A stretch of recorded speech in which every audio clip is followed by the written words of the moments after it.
perkenalkan, nama saya Riri Sanatani, NIM 187. Saya di sini bersama teman saya, Adinda Fajar Hermawati, akan menggambarkan secara singkat mengenai piutang. Nah, Din, kamu tahu nggak sih piutang itu apa? Aku belum tahu sih Mbak, piutang itu apa. Emang bedanya piutang sama utang itu apa ya? Nah, bedanya itu aktivitasnya. Kalau piutang, semisal kita nih, aku menjual barang ke kamu secara kredit, nah itu tuh namanya piutang. Nah, kalau kamu membeli barang ke aku secara kredit, itu namanya hutang. Dan itu nanti letak di posisi keuangannya itu juga berbeda di neraca. Kalau piutang itu ada di sisi aktiva. Nah, kalau utang itu ada di sisi liabilitas atau kewajiban. Nah, piutang sendiri itu diklasifikasikan menjadi dua, yaitu yang pertama piutang lancar dan piutang tidak lancar. Nah, kalau piutang lancar itu tuh piutang yang waktu pelunasannya kurang dari 1 tahun. Nah, kalau piutang tidak lancar itu piutang yang waktu pelunasannya lebih dari 1 tahun. Terus kalau untuk piutang sendiri itu ada jenisnya nggak sih Mbak? Nah, kalau jenisnya itu ada 3. Yang pertama itu piutang usaha, yang kedua piutang wesel, yang ketiga itu piutang lain-lain.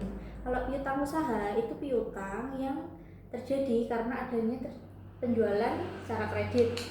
Nah, kalau piutang wesel itu adalah piutang yang terjadi karena adanya perjanjian di antara kedua belah pihak dari penjual dan pembeli. Nah, di situ nanti juga tertera berapa nominalnya dan berapa tanggal yang akan diterima.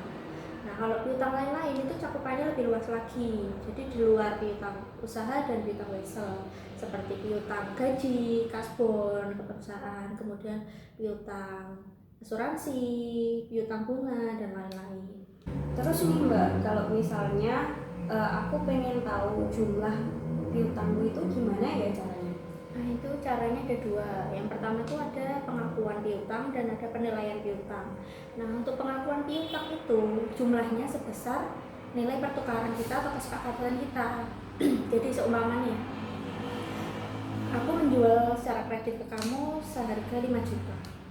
Nah, berarti piutang aku ke kamu tuh 5 juta. Nah, itu biasanya juga disertai dengan bukti penjualan atau faktur. Nah, kalau untuk penilaian piutang itu jumlahnya sebesar kas yang dapat kita terima. Karena biasanya gini, kalau kita mempunyai piutang, kita tuh juga mempunyai resiko piutang yang tidak tertagih. Semakin besar piutang, semakin besar pula piutang yang tidak tertagih kita. Nah, untuk mengetahui kas yang dapat kita terima, itu tuh caranya dengan mengurangi jumlah piutang dan cadangan kerugian piutang. Nah, misalnya nih kita ada suatu kasus kayak piutang kita itu nggak bisa kita tagih ataupun terima itu gimana ya Mbak? Nah, itu tuh kita ada 2 metode, yaitu metode penghapusan piutang dan ada metode penyisihan piutang. Nah, untuk metode penghapusan piutang itu biasanya terjadi karena perusahaan itu bangkrut. Jadi tuh perusahaan nggak bisa melunasi hutangnya dan kita nggak bisa menerima piutang kita. Nah, itu menghitungnya dengan cara mendapat cadangan kerugian piutang terhadap piutang itu sebesar berapa nominalnya.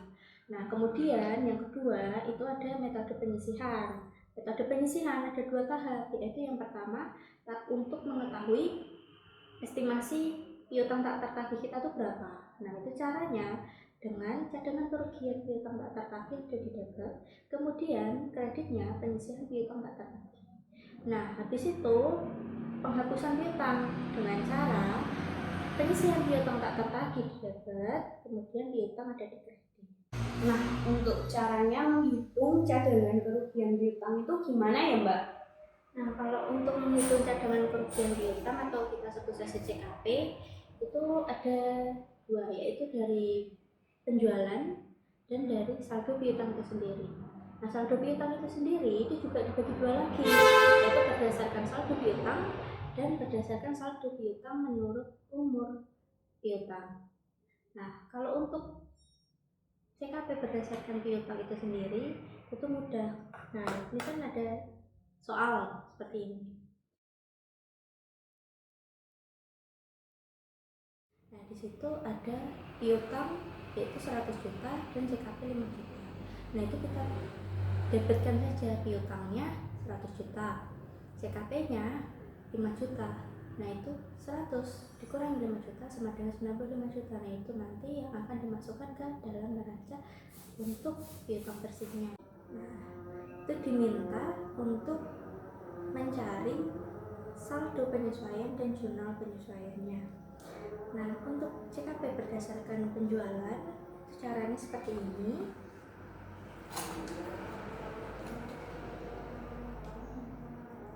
Nah, caranya untuk mencari CKP yaitu persentase dikalikan penjualan bersih.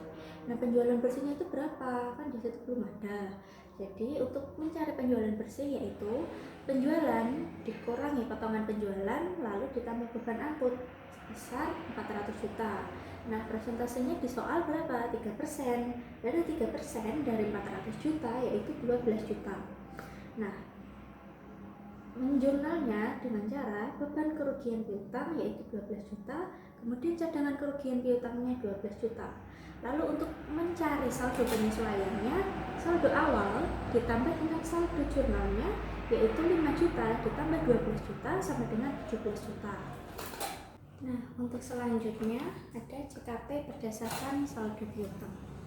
Nah, kalau yang tadi itu saldo untuk penyesuaiannya itu ditambah dengan saldo awal. Nah, sekarang itu dikurangi dengan saldo awal.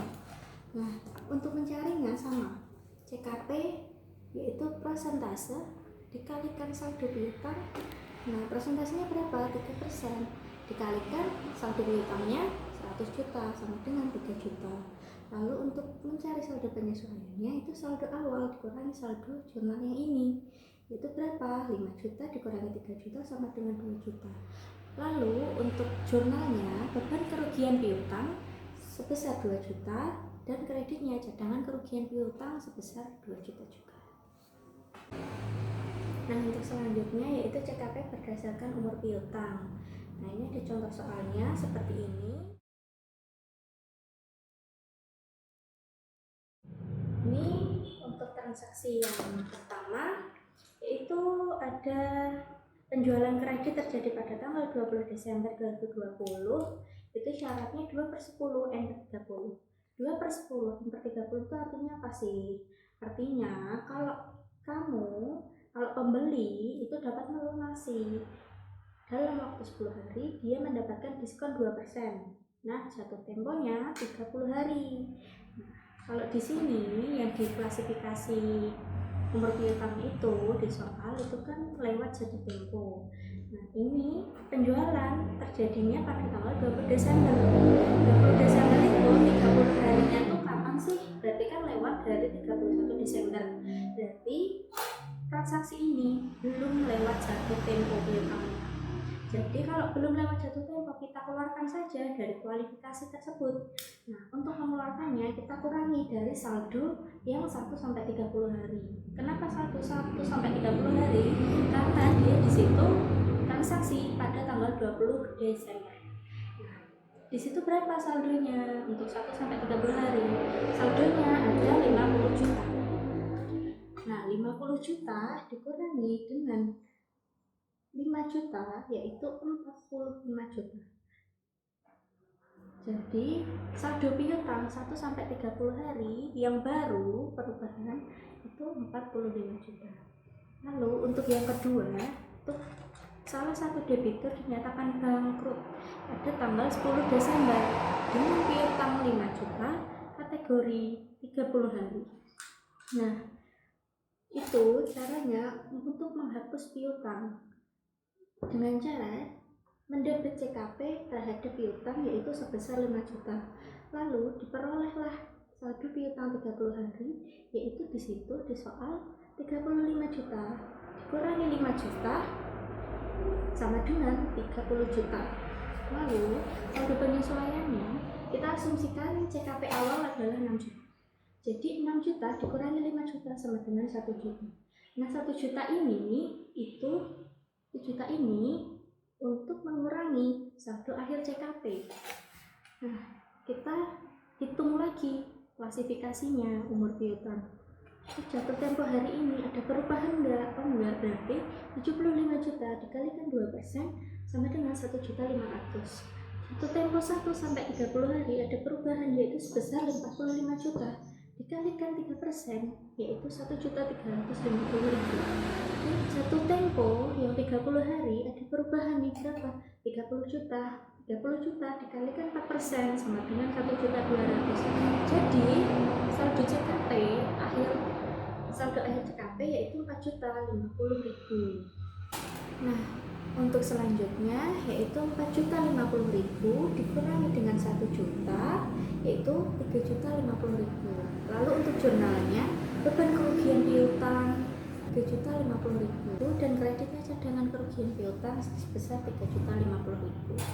Itu kira-kira penjelasannya. Oh, seperti itu ya Mbak. Makasih, sekarang aku udah jadi paham. Sama-sama, terima kasih juga. Begitulah kira-kira, kurang lebihnya kami mohon maaf. Terima kasih.